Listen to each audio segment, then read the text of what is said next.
A local family calls it a nightmare. Their paradise spoiled by natural gas drilling. Now, certainly it's a story that we've all heard before, but this one has a twist.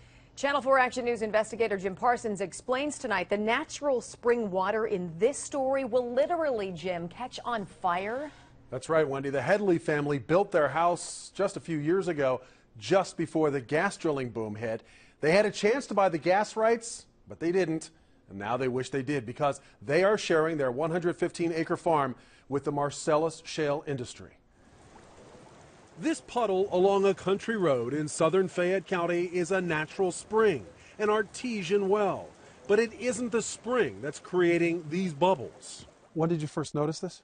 We're not exactly sure. We've seen it bubbling now for the last couple of years. About the same time, these nearby gas wells were drilled on David Headley's property.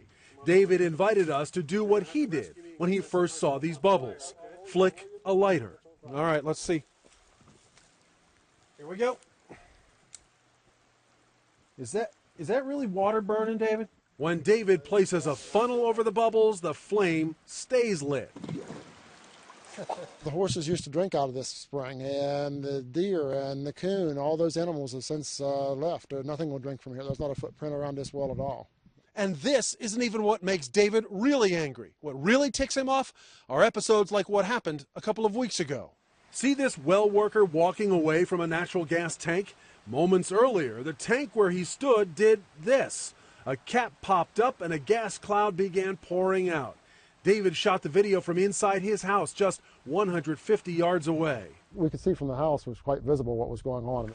Put the fog in the valley. Within minutes, the valley was filled with a fog of fumes. And David's 5-year-old son was out riding around on his four-wheeler. They did it with your son right there? Oh yeah.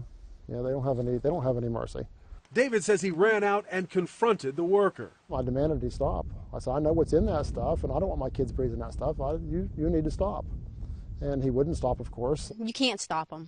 You try. It's a producing well. They tell us that they're allowed to pollute, and you just can't stop them. They laugh at you. When David confronted them, the well workers called state police, and then they put a lock on the gate that allows David access to his own driveway. This is my personal property, not Atlas's property. You don't have a right of way to this gate. Your right of way isn't even here. What am I supposed to do if I need in here now? The gate belongs to me. It doesn't belong to you. This isn't David's first run-in with gas drillers.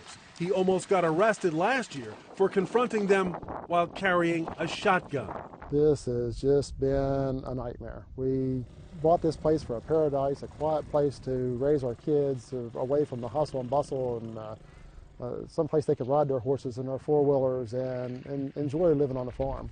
And we didn't know we were buying an industrial park. We didn't know we were buying an industrial site. The state DEP says the burning spring water at the Headley farm is the result of methane migration from an old coal seam, not gas well drilling. But again, the Headleys say the problem first surfaced right after gas wells were drilled on their property. Atlas Energy tells us they have now given the Headleys a key to that new lock on their gate so they can use their driveway now. And the company says the chemical release from that well tank was within allowable limits. But a DEP spokesman tells me that is still being investigated, and that has not been determined by the DEP. And as for the water they can't use, nobody was going to come near. The artesian well, they won't be drinking out of that anytime soon.